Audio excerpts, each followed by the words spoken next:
جہاں کے سارے میخانے ہمارے آگے کمتر ہیں، جہاں کے سارے میخانے ہمارے آگے کمتر ہیں، ہمارے جام میں قطرے نہیں 14 سمندر ہیں، ہمارے جام میں قطرے نہیں 14 سمندر ہیں، اگرچہ ان نما کے 5 سورج زیر چادر ہیں،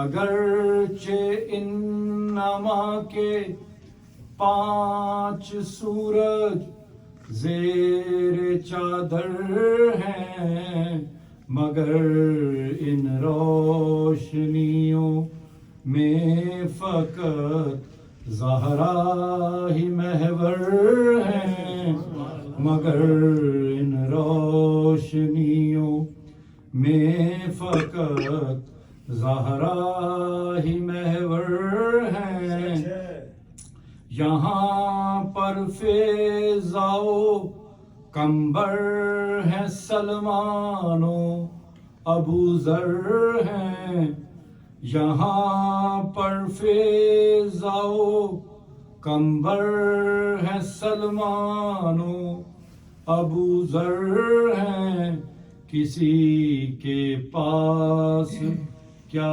ایسے مقدر کے سکندر ہیں، کسی کے پاس کیا ایسے مقدر کے سکندر ہیں، کم از کم ایک صفت پائی ہے میں نے بھی فرشتوں کی، کم از کم ایک صفت پائی ہے میں نے بھی فرشتوں کی، جناب فاطمہ کا میں بھی نوکر، وہ بھی نوکر ہیں، جناب فاطمہ کا میں بھی نوکر، وہ بھی نوکر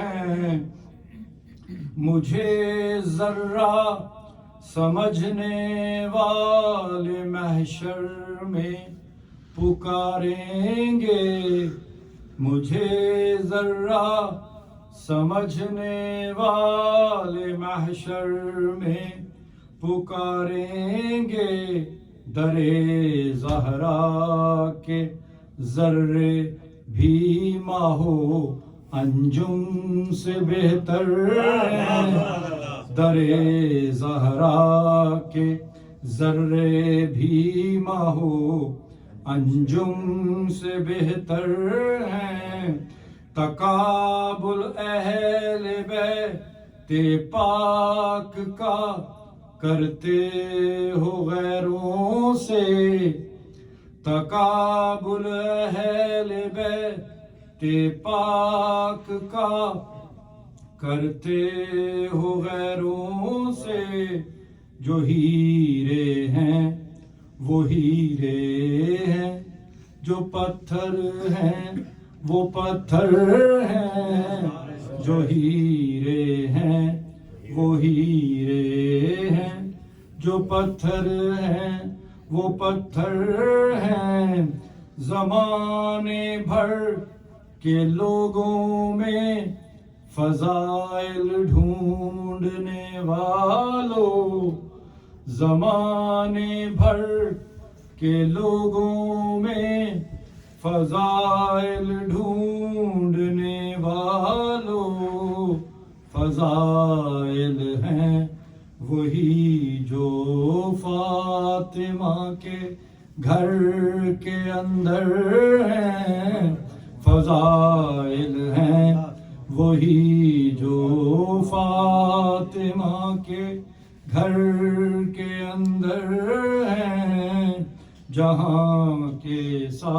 سارے میخانے ہمارے آگے کمتر ہیں، اور ہمارے جام میں قطرے نہیں 14 سمندر ہیں۔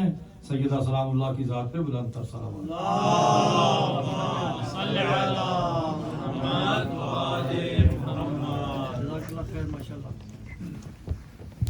ہمارے دیگر نعرے سلوات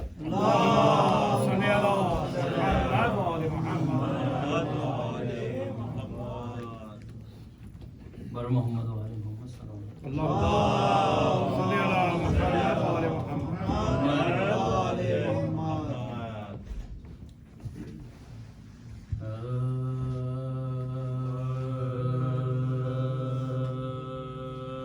چشم نبی کے خواب کو کہتے ہیں سیدہ،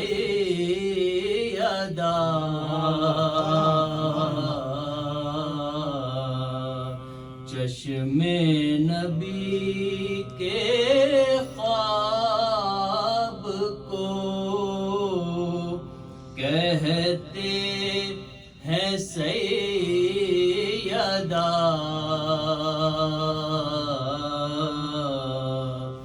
عصمت کے آفتاب کو کہتے ہیں سیدہ،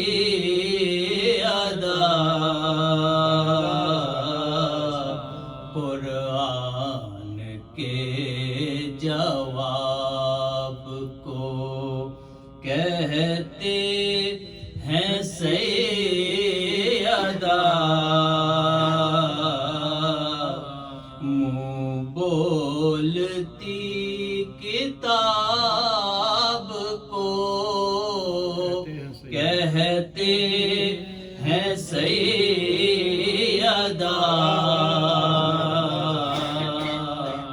یہ ذات یوں کتاب کی تفسیر بن گئی،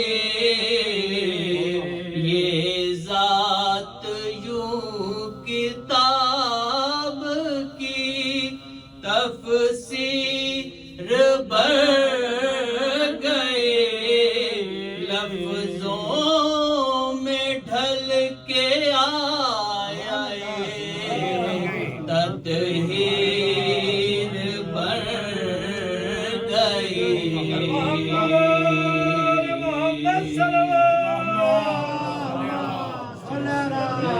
نبی کے خواب کو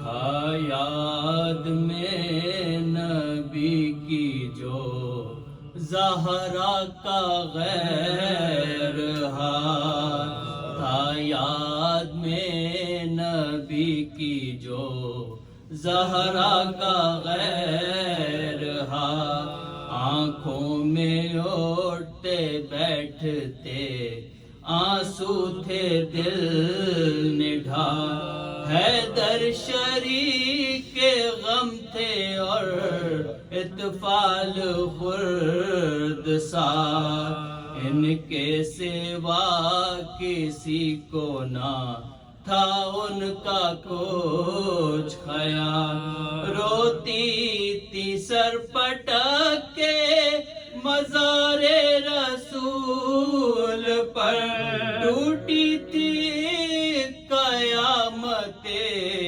کبریٰ بطول پر، ٹوٹی تھی قیامت کبریٰ بطول پر، لوہا پڑھا جو یاد میں بابا کی صبح و شام، لائے علی کے پاس شکایت یہ خاص و عام، روتی ہے رات دن جو بطول فلک، دن بھر کے کام رات کی نیندیں ہوئی حرام، کتنے ہی اس سے بڑھ کے بھی مغموم ہوتے ہیں، مرتے ہیں سب کے باپ کہیں یوں بھی روتے ہیں، مرتے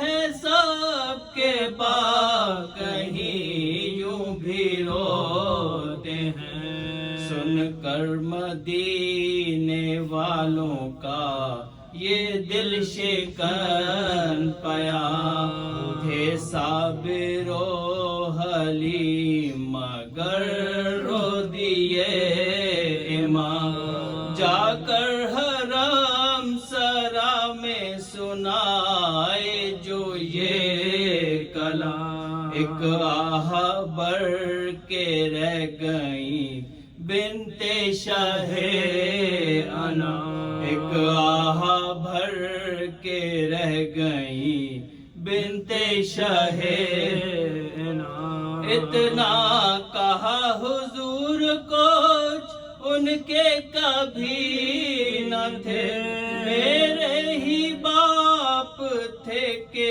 وہ کسی کے نبی نہ تھے، میرے ہی باپ تھے وہ کسی کے نبی نہ تھے، اس گفتگو کے بعد یہ معمول ہو گیا، تا شام گھر میں رہنے لگی بنت مصطفیٰ، روئی یہاں ضرور مگر گھونٹ کر گلا، پڑھ کر عشاء بقیے میں آئی بسر بکا، پڑھ کر عشاء بقیے میں آئی بسر بکا، ماتم بھی ساری رات کیا اور بین بھی سب روئے، بیٹیاں بھی حسن بھی حسین بھی سب روئے، بیٹیاں بھی حسن بھی حسین بھی، تھا یاد میں نبی کی جو زہرا کا غیر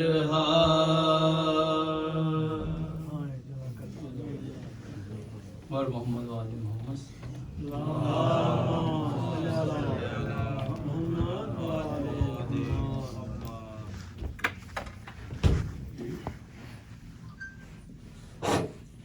ایک اعلان سن لیجیے کہ ایام فاطمیہ کے سلسلے کی جو 4 مجالس ہیں آج سے ان کا شروع ہو رہی ہیں مجالس، آج پہلی مجلس ہے اور سنڈے کو آخری مجلس ہوگی، اور سیٹرڈے کو جو مجلس ہے اس میں مجلس کے بعد یہاں شبیہ تابوت بھی برآمد ہوگا۔ میں قبلہ احمد رضا حسینی سے درخواست کروں گا کہ وہ آئیں، آج کی مجلس اختتام کریں۔ نعرہ تکبیر، اللہ اکبر، نعرہ رسالت، یا رسول اللہ، نعرہ حیدری، یا علی، پر محمد و آل محمد صلوات اللہ۔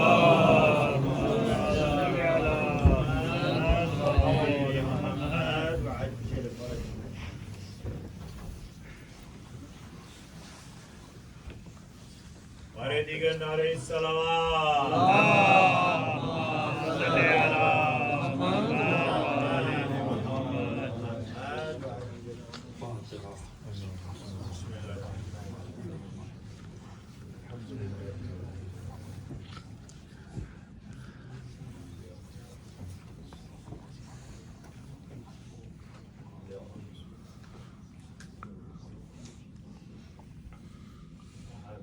لا حول ولا قوة إلا بالله العلي العظيم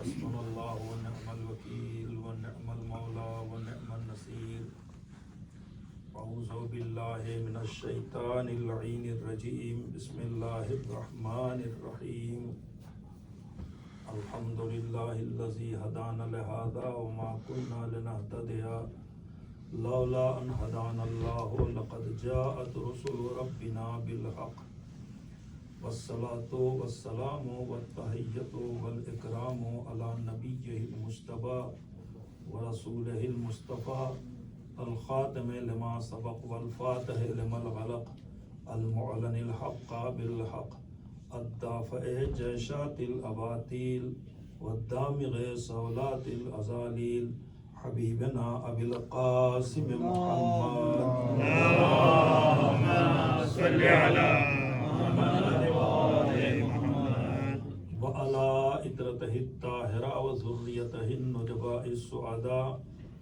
الذين أذهب الله عنهم الرجس وطهرهم تطهيرا اللهم صل على محمد وآل محمد واللعنة الدائمة الباقية على أعدائهم وقتلتهم وغاصبي حقوقهم ومنكري فضائلهم الشاكين فيهم والمنحرفين عنهم أجمعين اما بعد فقد قال اللہ فی القرآن الحکیم بسم اللہ الرحمن الرحیم من عمل صالحا من ذکر او انثى وهو مؤمن فلنحيينه حیاتا طیبة ولنجزینهم اجرهم باحسن ما كانوا يعملون صلوات اللهم صل على محمد وآل محمد عزیزان گرامی قدر، قرآن کریم کی سائے کریمہ میں ارشاد جناب اہلیت ہو رہا ہے کہ جو بھی نیک عمل کرے، خواہ وہ مرد ہو یا عورت ہو، وہ مومن ہے۔ فَلَنُحْيِيَنَّهُ حَيَاةً طَيِّبَةً، اور جو بھی مومن اور نیک عمل کرنے والا ہوگا اسے ہم پاکیزہ زندگی عطا کریں گے، اور جو نیکیاں اور جو عمل اس نے انجام دیا ہے اس کے عمل سے بہتر ہم اسے جزا عطا کریں گے۔ یعنی اس آیہ کریمہ کے ذریعے سے دو ذمہ داریاں ہماری بیان کی جا رہی ہیں اور دو وعدے پروردگار کر رہا ہے۔ ہماری ذمہ داری یہ ہے کہ ہم نیک عمل کریں اور ایمان کو قبول کریں، اور اللہ کا وعدہ یہ ہے کہ وہ پاکیزہ زندگی عطا کرے گا اور ہمارے عمل کی بہترین جزا عطا کرے گا۔ بہت سی باتیں ہیں جو آپ کی خدمت میں گزارش کی جا سکتی ہیں، مگر گفتگو کو سمیٹتے ہوئے چند باتیں آج آپ کی خدمت میں گزارش کرنی ہے۔ جیسا کہ آپ نے ابھی اعلان سماعت فرمایا کہ اسی آیہ کریمہ کے ذیل میں 4 نشستیں آپ کے ساتھ ہیں۔ آج کی اس پہلی گفتگو میں فقط اتنا آپ کی خدمت میں گزارش کرنا ہے کہ اللہ نے کسی بھی چیز کے لیے معیار مرد ہونا اور عورت ہونا نہیں بنایا ہے، بلکہ پروردگار عالم نے معیار ایمان اور عمل صالح کو قرار دیا ہے۔ تاریخ قرآن کے دامن میں بھی ایسے بہت سے مرد ملیں گے جن کی قرآن نے مذمت کیا ہے، اور ایسی بہت سی عورتیں بھی ملیں گی کہ جن کی قرآن نے مذمت کیا ہے۔ اسی قرآن میں ایسے بہت سے افراد ہیں کہ جس کی قرآن نے تعریف کیا ہے، اور ایسی بہت سی خواتین ہیں کہ جن کی قرآن نے تعریف کیا ہے۔ تو معیار تعریف مرد ہونا اور عورت ہونا نہیں ہے، بلکہ معیار تعریف ایمان اور نیک عمل کا ہونا ہے۔ اب یہ ایمان اور نیک عمل جہاں مل جائے، وہ مرد بھی قابل تعریف ہے، وہ عورت بھی قابل تعریف ہے، اور اگر یہ ایمان و عمل